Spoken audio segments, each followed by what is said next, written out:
Bismillah Rahman Rahim, everyone. I welcome on behalf of Institute of Peace and Diplomatic Studies and RIFA Institute of Public Policy, RIFA International University. I welcome all of you to this webinar on second phase of China-Pakistan Economic Corridor, and our special focus for today's discussion will be on industrial cooperation between both brotherly countries. Let me share with you a brief introduction about Institute of Peace and Diplomatic Studies. Ladies and gentlemen, Institute of Peace and Diplomatic Studies is based in Islamabad. We are primarily public diplomacy and policy advocacy think tank. We envision ourselves to be a university. We collaborate with institutions like RIFA Institute of Public Policy and a higher education institution. We collaborate with regional, international, and local think tanks, universities. We promote understanding amongst groups. We promote also understanding about issues related to the countries, and of course cooperation between the countries. At the Institute recently, we have established Center for Belt and Road Initiative and China Studies, keeping in view our significant, important, brotherly and most important relationship between both countries, Pakistan and China. As you know, that in 2013 we had another milestone that we had achieved between both countries is in terms of consolidating our cooperation in terms of China-Pakistan Economic Corridor, which is, of course, an important component of an overarching Belt and Road Initiative. Ladies and gentlemen, I am honored and I'm pleased to have an important panel today with me. I'm joined by Masood Khalid Saab, Ambassador Masood Khalid, who has remained as important position there in Beijing during the time when China-Pakistan Economic Corridor was, evolving. It happened and executed. Professor Ambassador Khalid Saab, thank you so much for your presence. I'm also joined by from China as well, Professor Mi Hong. Thank you so much, Professor, for joining us. Professor Mi Hong is Executive Director, Center for Non-Traditional Security and Peaceful Development, Xinjiang University, China. Thank you so much, Professor, for joining us. I'm also joined by Mr. Hassan Daud, who is the CEO of the KP Board of Investment. Currently, he is heading that. But prior to that, he was important, and he was heading this China-Pakistan Economic Corridor as a project director within Ministry of Planning Development and Reforms at the ministry. I'm also honored and that I'm joined by Muhammad Mudassir Tipu Saab, who is currently DG China at the Ministry of Foreign Affairs, Government of Pakistan as well. I will be joined by Professor Dr. Tahir Ijaz Saab, who is the Vice Chancellor, Muslim Youth University, but prior to that, he has also been at an important position there at Ministry of Planning, Development and Reforms. I will be joined by Dr. Liaquat Ali Shah, who is Project Director, China-Pakistan Economic Corridor, who is currently heading the China-Pakistan Economic Corridor there at the Ministry. And I'm honored that today's sitting and today's discussion about industrial cooperation, which is an important component, and the second phase of China-Pakistan Economic Corridor has made, remarkable contribution. And how can we, as an academicians and practitioners, and those who are students, who are faculty members, can understand, and of course those who are sitting around us with listening to us at various places, they can develop their understanding, contribute in development of both countries, this important initiative as well. I would really like to welcome Ambassador Masood Khalid Saab, who has remained as our ambassador to Beijing, and he has remained phenomenal in moving forward such an important initiatives. I would like to give the floor to Ambassador Masood Khalid Saab for sharing his views, and of course sharing us the insights about the evolution process that throughout he has witnessed, of course, and how this phenomenal project, executed, and what has happened. So, Ambassador Masood Khalid Saab, can you share your views? Let me unmute you. Well, Assalamu alaikum, good afternoon, and ni hao to my Chinese friend, Professor Hong. Well, let me at the outset thank you for giving me this opportunity, and would also like to render my apology that I will have to leave after an hour because I have to go for a commitment which is important.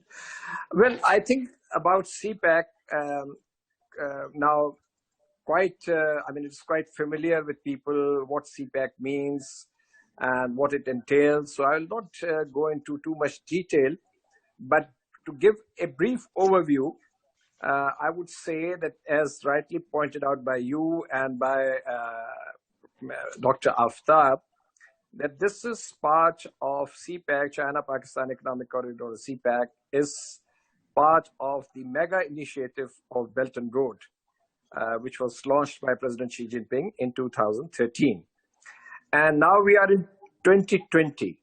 In fact, if I were to recall my experience, I would say that although we signed the agreement for CPEC in 2013, but a lot of time went into conceptualizing and planning the projects which were to form part of this CPEC.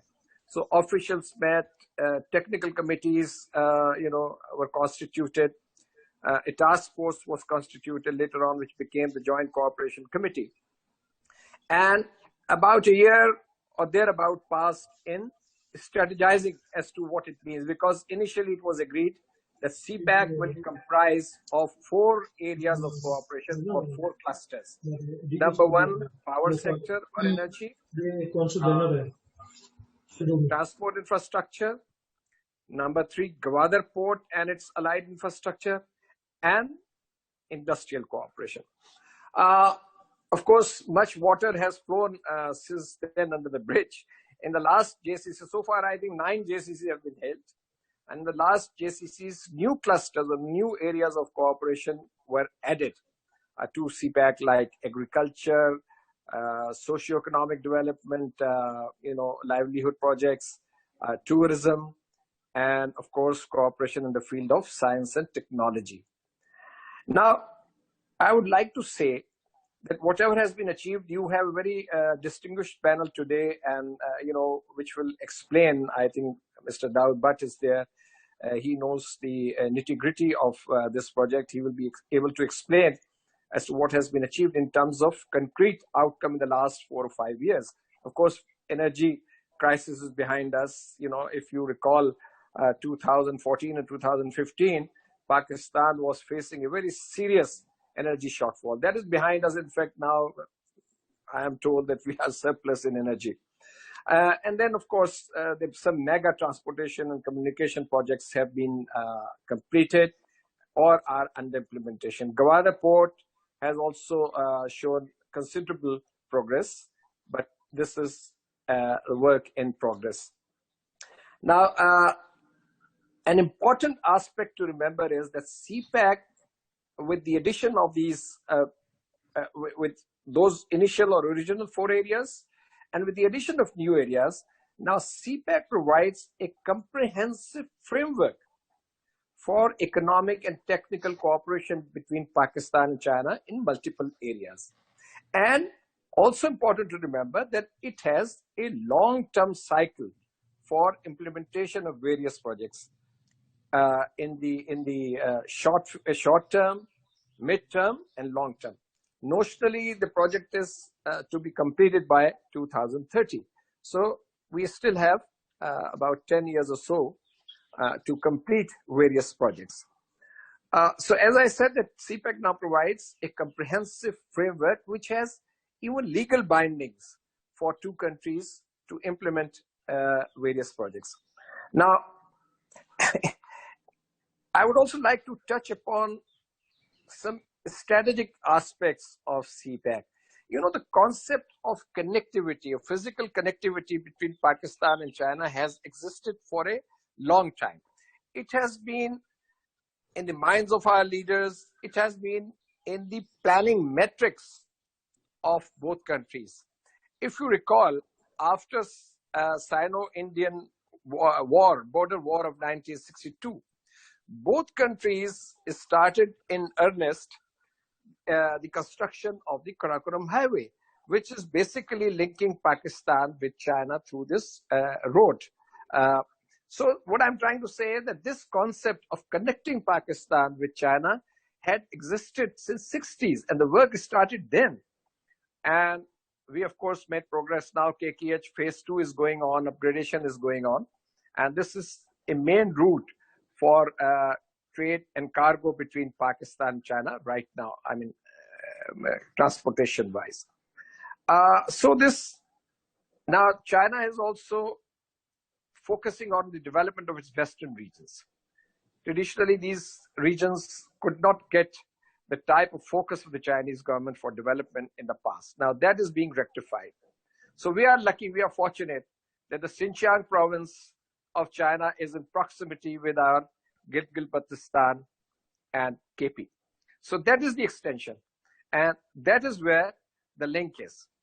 So KKH provides the main link between Pakistan and China, and this is the work is going on. Now, another dimension of this CPEC is that Pakistan is at the crossroads. It's a bridgehead between different important regions. It is a neighbor of India as well as China, two large economies. Then it is in the neighborhood of Central Asia, Middle East, and Southwest Asia. So it is a natural bridgehead between these regions, and Pakistan has a true potential of becoming an energy and trade hub when further progress is made on, on CPEC. Central Asian countries, as you know, are landlocked. So with CPEC, Pakistan will be able to provide them access to these Central Asian countries, to the ports of Gwadar and Karachi, and Pakistan, as I said, can become a trade and energy corridor in that sense. Now, when CPEC started, we must bear in mind that no country was prepared to come to Pakistan to invest. And China came forward as a reliable friend, as a true friend, when we told our Chinese friends that, look, we are facing these problems. Of course, we have the infrastructure deficit, but at the same time, right now we have this problem of power shortfall. So they came forward and they massively invested in Pakistan. And I think now about $22 or $23 billion worth of projects have been completed or in the stage of fruition. Secondly, BRI has emerged as a global public good. Nearly 130 countries are now partners. So they have voluntarily joined this initiative. China has not coerced them, or China has not forced them to join. They see that it's a win-win proposition, that it is a gain for both sides, for China as well as for the partner countries, so they have joined. And for CPEC also, projects were started which were our priority. We told Chinese that, look, we need projects in infrastructure, on the infrastructure side, transportation side, power side, Gwadar, etc. And then after due deliberations, these projects were commenced. So as far as China is concerned, of course, China is now the second largest economy, and it needs, for its continued economic growth, it needs new markets for its exports, for raw materials. It needs stable energy supply. So this is a legitimate, I think, objective with the Chinese foreign policy is pursuing in terms of implementing the BRI project. Another important thing is that China does not attach strings to its assistance. It's a country which comes out for helping developing countries. So this is an important point to remember. Another important point I want to highlight: China-Pakistan economic cooperation preceded CPEC. If you recall, in the 60s and 70s, China came forward to emerge as a major economic partner of Pakistan. And I can cite you some big projects, like I mentioned, Karakoram Highway. Then you have aeronautical complex in Canberra. You have heavy mechanical complex in Texela, heavy forge, what is that called? HMC and HRF. Then you have, of course, Chashma nuclear power plants, which are adding to your, power generation. and several other projects. So at that time, BRI was not there. At times, CPEC was not there. But China, as a friend, came forward to invest in Pakistan, to help Pakistan enhance its capacity for industrialization. So those who criticize CPEC, they should remember that several mega projects were completed with Chinese assistance even prior to CPEC. Now, so in BRI, the partner countries, they are getting dividends. In terms of participation, Chinese economic footprint is growing. It is investing. I can tell you the figure of 2017 that Chinese cargo trains reach now European continent, and about 3,000 trains from China went carrying Chinese cargo and on return brought commodities from that continent. So China is cultivating third world developing countries in Asia, Africa, and Latin America through investments and training programs. It is offering a large number of scholarships to developing countries, including Pakistan. Pakistan is, I think, the largest recipient. When I was there, these were the figures that Pakistan was the largest recipient of scholarships for students. And I must tell you that out of nearly 500,000 foreign students who are studying in China, I think about nearly 55% are from developing countries, and many of them are receiving scholarship. So this BRI is part of China's foreign policy of peaceful development.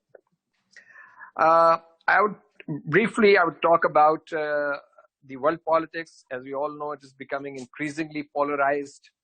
And now this corona pandemic has added altogether new dimension to this competition. And I think China-US rivalry is growing, and it's going to become more intense with the passage of time. And I need not go into facts. US is challenging China in trade and technology and trying to contain its rise. And in our region, it's important to remember that US has chosen India to be its strategic partner. Let there be no illusions in our minds that US and an Indian nexus is there. And it is to basically checkmate on China. And also, of course, we have an adversarial relationship. So the fallout for Pakistan needs no elaboration. So this collusion, from my point of view, is detrimental to our interests. So in the days ahead, I think that Pakistan-China strategic cooperation, which has been time-tested, and during this crisis also we have seen how we have helped each other. I think this is going to become more important and more significant, and we will need each other. It is fortunate that Pakistan-China relations are based on mutual trust, mutual respect, and mutual interest. And China's foreign policy is dictated by the postulates of peaceful coexistence. It does not interfere in the internal affairs of other countries. That is true in the case of Pakistan also. Both countries share the same perspective on peace and development of this region. We are cooperating in multilateral forums. We are against unilateralism, protectionism, use of force, and hegemony in global politics and trade. So this convergence provides an ideal ground to further cement our bilateral ties. And China, as I said, has been a trusted and a steady friend of Pakistan. I would like to conclude by saying that CPEC is a rare and probably the last window of opportunity for Pakistan to learn from the best practices of China and apply what suits Pakistan's indigenous conditions. No other country, in my view, will be prepared to assist Pakistan in the manner and the scale of China. We can bring about radical change in our economy by implementing projects that have already been agreed upon, and of course, by exploring new avenues of cooperation. And I think we should consolidate whatever has already been achieved, whatever has already been agreed upon between the two sides in terms of projects, and ensure seamless implementation. I mean, this is incumbent on both sides, and move on. But at the same time, it's game changer, whatever name you may give it. But I think CPEC is not the panacea for all economic ills of Pakistan. Okay, it is a booster, a catalyst, an opportunity, and it will give an impetus. But Pakistan itself has to be the real agent of change, and China, of course, can help with the process. So this should be kept in mind. Now, the last point, because your focus is on industrial cooperation, I think other panelists can, extrapolate. But I would like to say that we have made fairly good progress on the three clusters. The energy, transportation infrastructure, and Gwadar is work in progress. So there has been good progress by and large, despite difficulties. And the fourth cluster, which is the industrial cooperation, is a key. Development of economic zones, special economic zones, will be a litmus test of CPEC's success, as it will help industrialization of Pakistan, generating numerous opportunities for employment and a technical leap for Pakistan. If we want to become a knowledge economy, we'll have to give priority to economic zones, industrial parks, and science and technology parks. So CPEC should be seen from a long-term strategic perspective. We can't afford it to fail.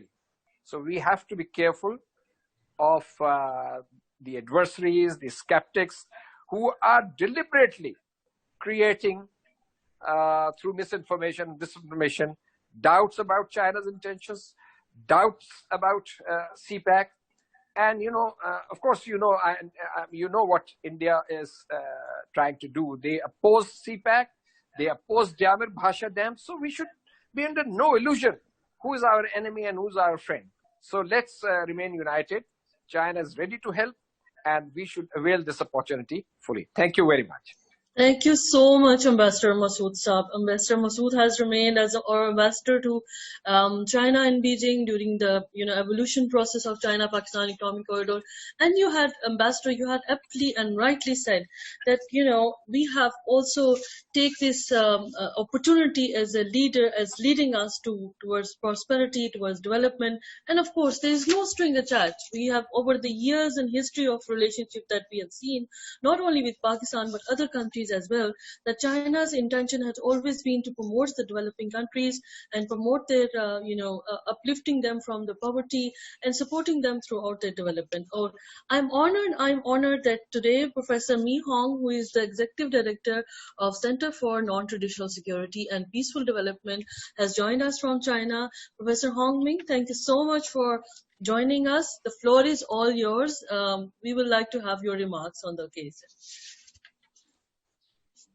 Hello, everyone. Good afternoon, everyone. I'm Hong from Center for Non-Traditional Security and Peaceful Development, Zhejiang University.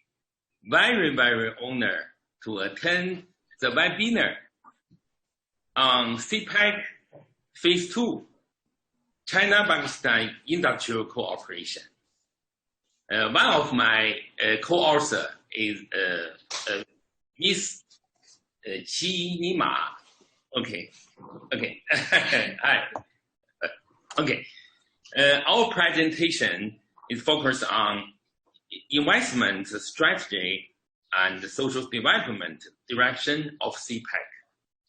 As you know, with the further development of China-Pakistan economic corridor, a large number of population migration will promote the urbanization level and the cities along the road, and it will further drive consumption, resulting in many facilities such as schools and movie theaters, the development of education, health, agriculture is even more important. Therefore, the investment strategy and cooperative development of China-Pakistan CPEC in the second phase should shift from the field of infrastructure to the field of education, health, and agriculture. In the phase 2 of the CPEC, we think it should change the pattern of investment strategy, especially how to encourage the private enterprises to join the CPEC projects and investment. For example, I have been 2 times for Magdan. Magdan, I think Magdan have very, very close, should build the very, very close relation with Yiwu, Zhejiang province. You know, Yiwu is very, very famous city for small, the small business and good, you know, the market, small business markets, and Magdan built the small business market 3 years ago, and I took part in the ceremony of the Magdan. Okay, so in the second phase of CPEC, I think how to build the sister good relation of CPEC cities and China famous cities such as Lahore and my hometown Qingdao, and such as Peshawar and my second hometown Hangzhou, such as Karachi and Shanghai. Okay, so how to build the very, very close relation of the cities. Why? Because you know, more and more population, more and more Chinese population will migrate from Chinese inland to the CPEC of Pakistan. Okay. So you need to build the more and more primary school and the elementary school and the high school.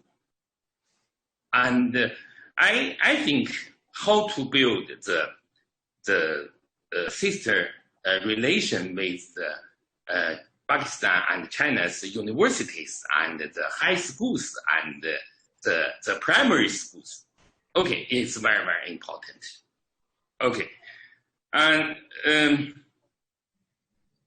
for example, how to encourage the Zhejiang businessmen. You know, Zhejiang businessmen is very, very activities. Zhejiang, you know, in China, Zhejiang is the most developed private economy in China. Zhejiang, you know, Zhejiang University is located in Zhejiang province, Hangzhou city.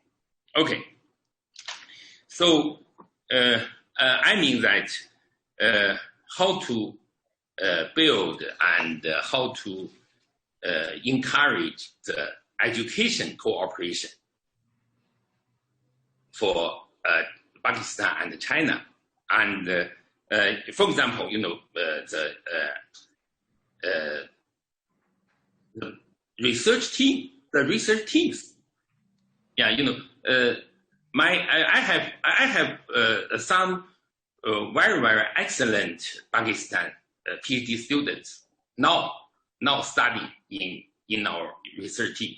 So how to build the very good, very close relation with Pakistan, the professor's research team and our research team, and other research team.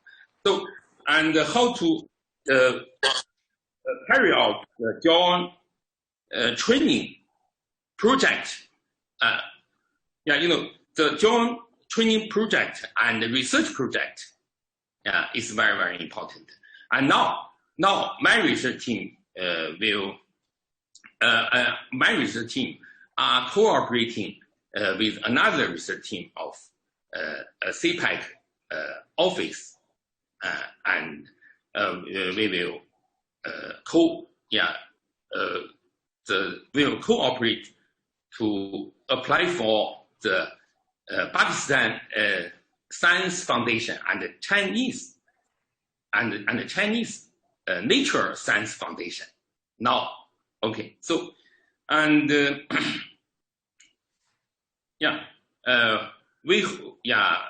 I'd like to push the China and Pakistan alliance universities of CPEC. Zhejiang University and other university.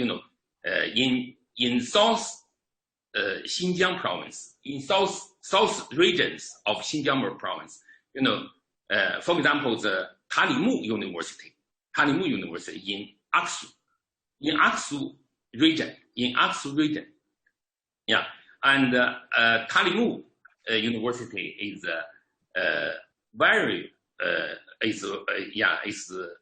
is a close relation with Zhejiang University.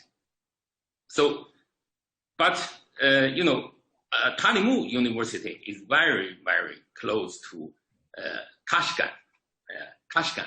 Okay, so how to build the relation with Xinjiang universities and Pakistan universities and the Chinese famous universities such as Zhejiang University.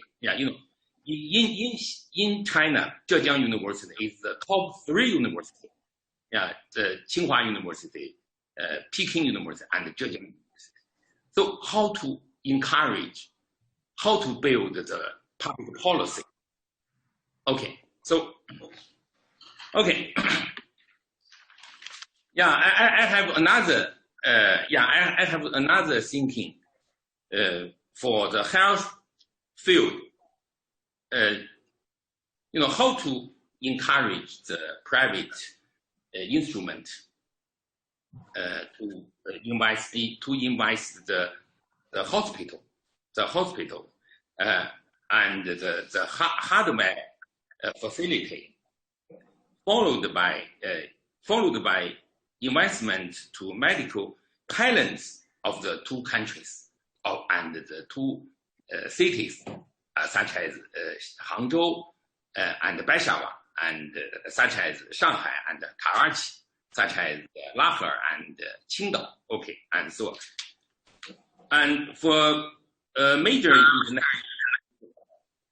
safety issues, such as COVID-19, the 2 countries should focus on health cooperation in the prevention and treatment of infectious diseases and emergency medical assistance, jointly and effectively respond to sudden and acute infectious diseases and reduce their transmission impact as much as possible. And we also establish a high-level medical and health personal training base. Okay. And we also have the cooperation between the 2 countries in the field of traditional medicine. The Chinese herb, Chinese traditional medicine is very, very useful. Especially in this fighting for COVID-19. Okay. last, I have another suggestion. We should put forward and we should build the CPEC agricultural insurance co-company. Yeah, you know, the plague of locusts is very it's very harmful and now how to fight to plague of the locusts. I suggest that in the second phase of CPEC, China's investment should focus on the agriculture and the food security, such as how to establish the co-company of CPEC. Yeah, okay, it's very important to ensure the food security in CPEC. Okay, and we also suggest strengthening the bilateral trade of agriculture products. Okay, and it will help the overall optimization of the agriculture industry structure of the two countries and the diversifications of bilateral agriculture trade development. Yeah, you know, with the more and more intensities of population activities and more frequentness of population population trade activities. So we should encourage more and more private instruments. Okay. Now I stop here. Thank you. Thank you for your listening. Okay. Thank you. Thank you so much, Dr. Min. It was amazing that we were hearing from you, your insights, and especially your recommendations about furthering our cooperation in various levels, especially in industrial cooperation. And you had aptly contributed in how agriculture and industry can be connected together. Without further delay, I would like to request Mr. Hassan Daud Saab, who is the CEO of the Khyber Pakhtunkhwa Board of Investment, who is heading this important portfolio. And before that, he was also heading the as a project director, China-Pakistan Economic Corridor in planning in the Ministry of Planning Commission. Hassan Saab, floor is all yours. Let me unmute you. Yes. All yours, Hassan Saab. Yeah, thank you so much. Bismillah ar-Rahman ar-Rahim. First of all, I would like to commend your institution for getting the right kind of group together for discussing the Belt and Road initiative and also its impact on Pakistan. I will not waste more time in discussing the history of CPEC.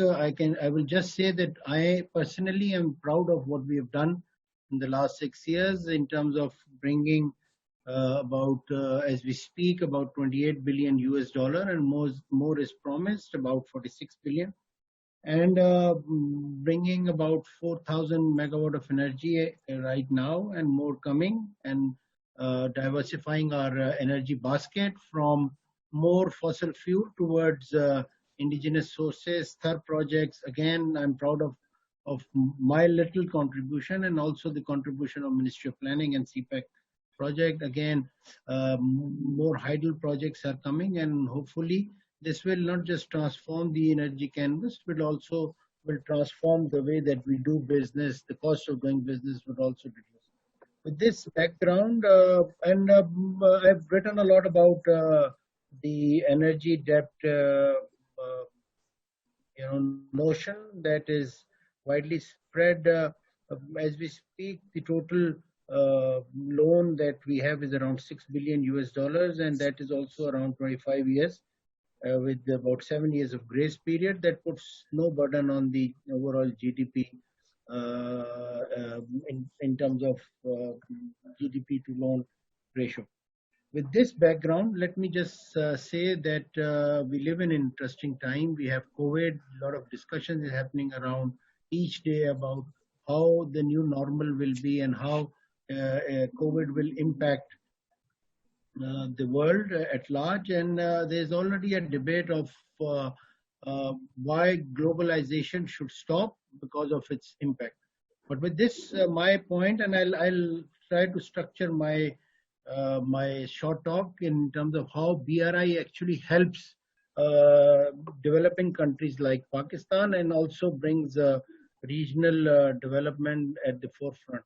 So I would say that I think globalization has brought more people out of poverty than any other concept that the human race has had, and that has profoundly impacted the way that we do business. We need to first understand the pillars of Belt and Road Initiative. When it talks about people-to-people interaction, it talks about seamless trade, it talks about policy synergization. You just can't have different policies while you move along the Silk Road. And COVID has actually demonstrated that this is the right time for countries like Pakistan, which is seeking foreign direct investment, to actually deregulate, bring the right kind of incentive policy so that we can attract the investment flow that the BRI promises. When I spoke to the former chief economist of World Bank and is now the dean of Peking University, Mr. Justin Lin Ifu, he told me that we are expecting about 85 million worth of jobs industry relocation happening. And now I think with the US trade war and also with COVID and the risk mitigation efforts that enterprises, especially the multinational enterprises, I think there will be more relocation happening. So Pakistan, on its part, should be ready to embrace and brace the impact. Embrace in terms of its positivity and brace in terms of the narrative that the West will bring out. We're already combating the narrative of debt trap and how would it impact. So we should be at this point ready to prepare ourselves for something new against BRI in the post-COVID environment. And this I would leave to academians who are in this group, especially the one Mr. Hong Mi and from RIFA, to actually now structure a better narrative for BRI in a post-COVID environment.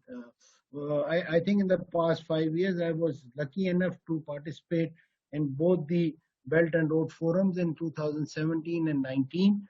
And I was very happy to see Pakistan at the forefront. And that was first time as a professional, I saw Pakistan getting the kind of attention that we really deserve. So now is the time for Pakistan to actually tailor our policies and policy frameworks, incentive packages, and prioritize.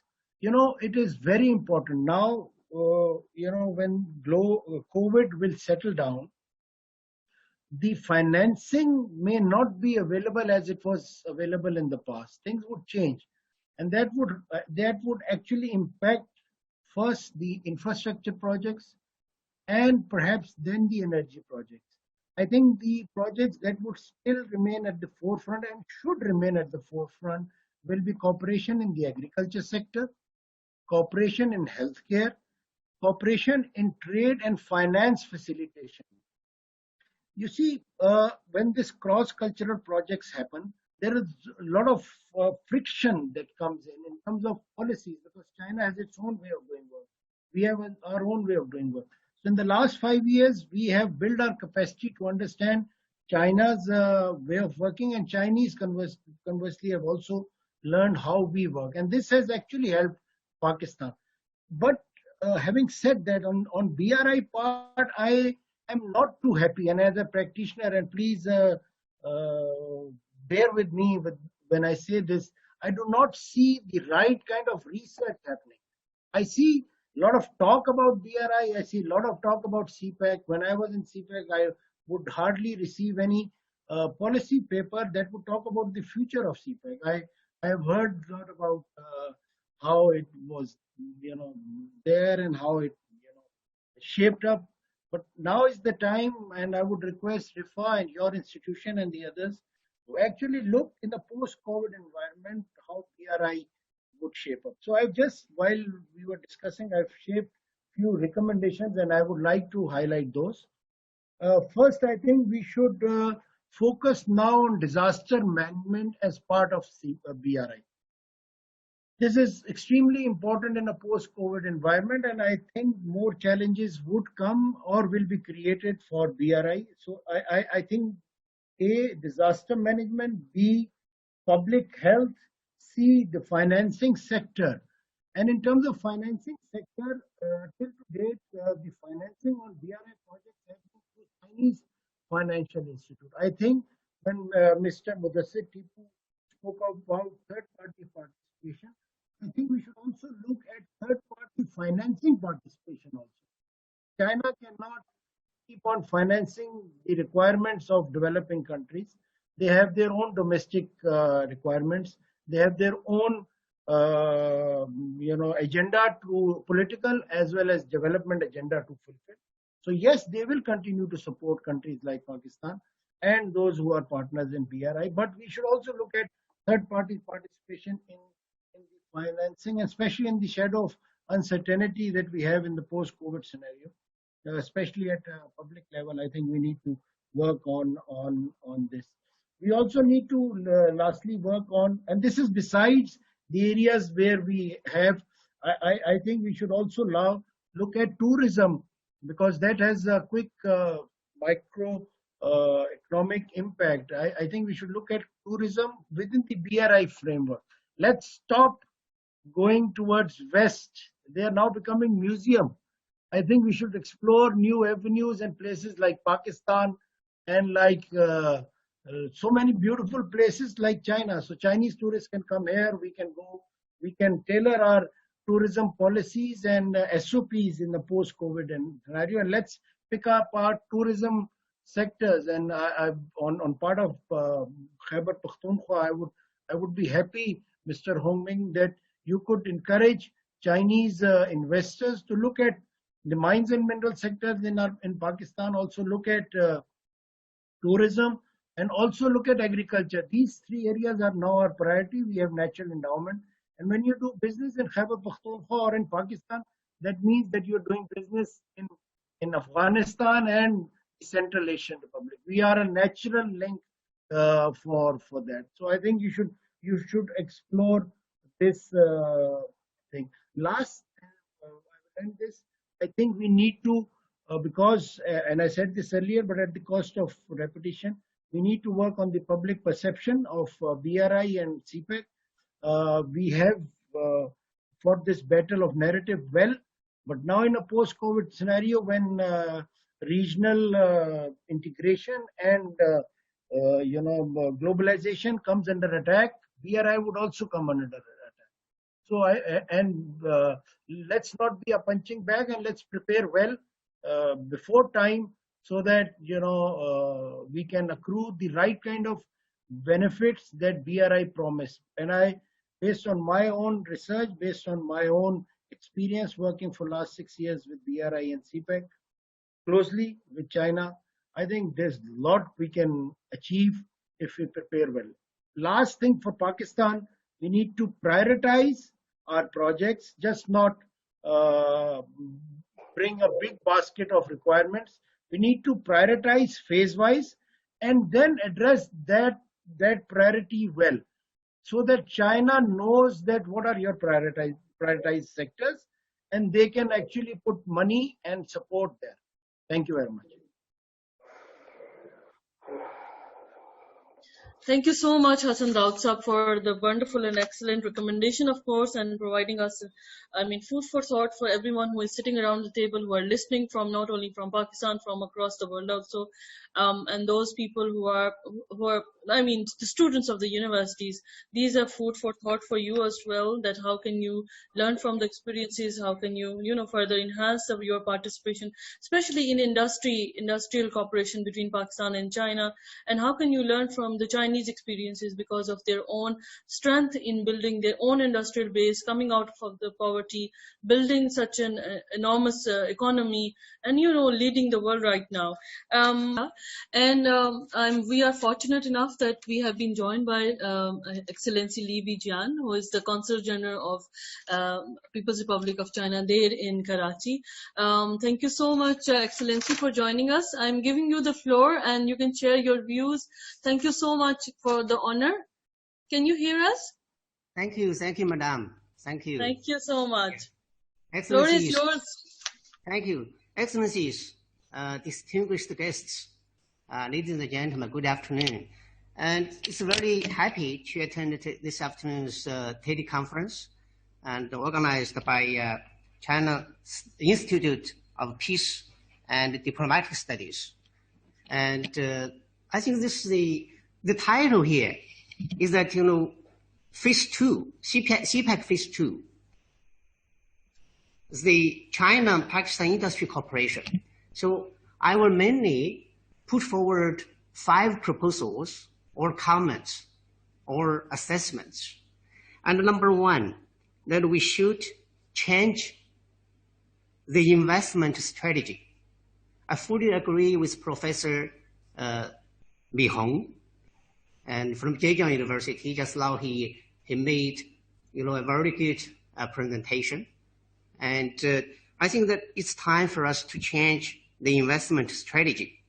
Everybody knows that Phase 1, that the striking characters for Phase 1 is that led by the government and performed by the government.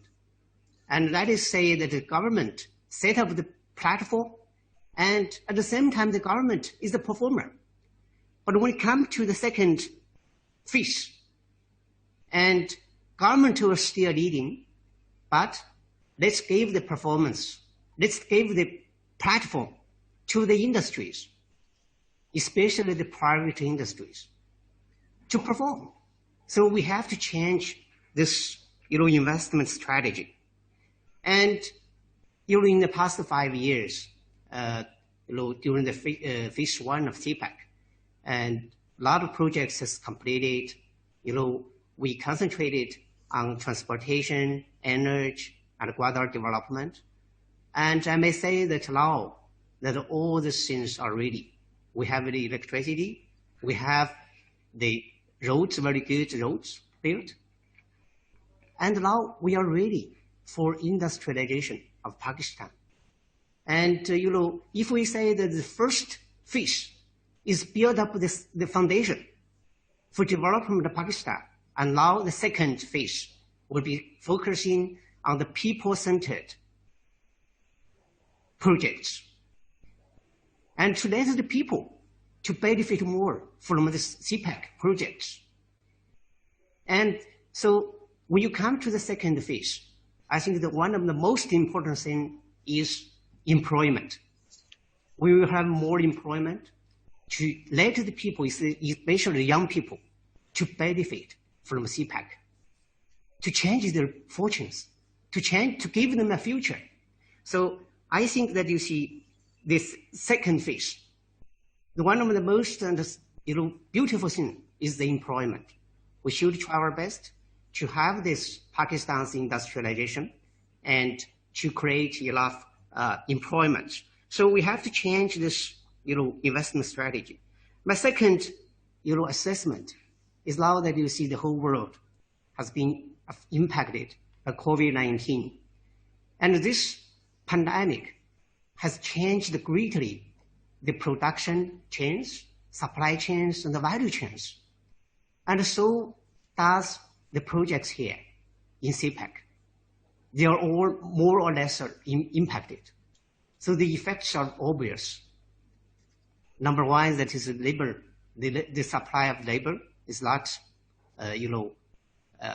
inadequate.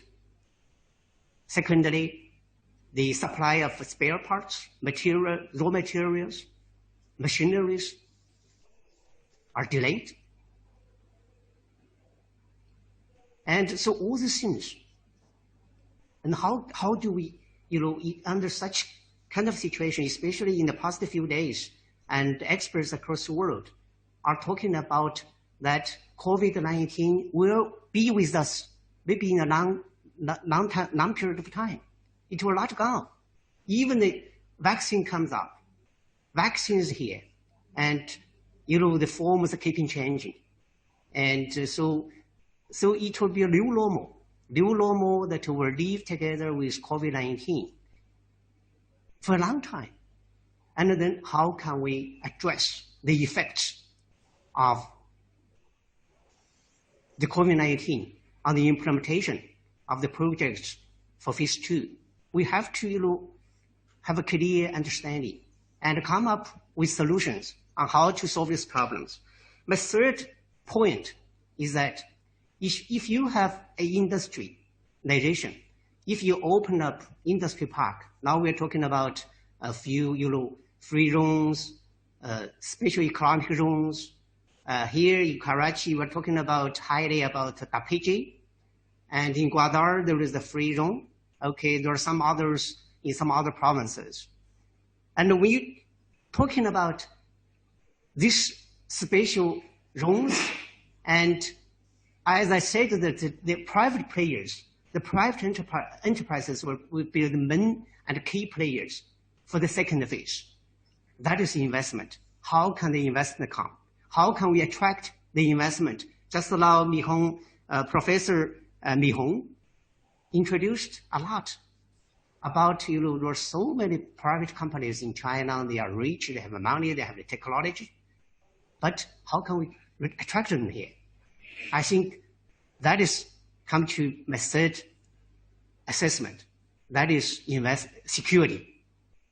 Security is very important. If you don't have security, the investment will not come. So security must be addressed, must be dealt with strenuously, and provide a secure investment environment. So I'm always talking about this one. This is very important. I talked to so many, investors. They're checking with me on a daily basis that how is the situation there in Pakistan. I told them that this secure is good, but they say no, that you see that some happenings, some killing, some bombing are happening. Now how can we go there? So I think my third point is that we have to properly address the issue of security. And the fourth one, the fourth area, when you have the free zones industry park, but we cannot only talking about it. You have to have the land ready, the facilities like, gas, electricity, water, all this ready. And when the investors come, they can immediately to build up their plants, factories, and investment is looking for profits. They can make this profit in the short period of time. So if all these facilities are ready here, and I believe that the investors will come. The last point and proposal is that the government, from the Chinese side, also from the Pakistan side, especially the federal government, should put forward a number of preferential policies to welcome the investment, like tax rebate and some others. But right here, I want to make another point. That is, on the 14th, just the day before yesterday, I published one article in the local newspaper, Business Recorder, that is, take the advantage of RMB to build Pakistan economy. RMB, especially under the effects of COVID-19, so many countries now are using QEs, quantitative easing, to change the economic situation. That is the country, the major countries are doing that. But for middle power countries, small country, how can we deal with the situation? Because this kind of floods, the floods of QEs will bring a lot of turbulence and uncertainties to many countries, especially the economy of Pakistan. How can we be, ready to face the challenges? And I think I call upon the Pakistan side, especially the financial institutions, the enterprises, the public, to come up with the idea to expanding the use of RMB, Chinese yuan. And in this way, you can invest, you can attract a lot of investment from China. So I just, that is currently the utilization of RMB here in Pakistan is only 10% of committed one. And up to now that, both sides has the swap agreement, currency swap agreement. The total amount is 20 billion RMB, but only 10% of this amount are utilized. So I call upon the federal government, especially SPB, to come up with some preferential policies. Especially, we can have some pilot projects in the free loans, the special economic loans, to let the prices to keep their RMB,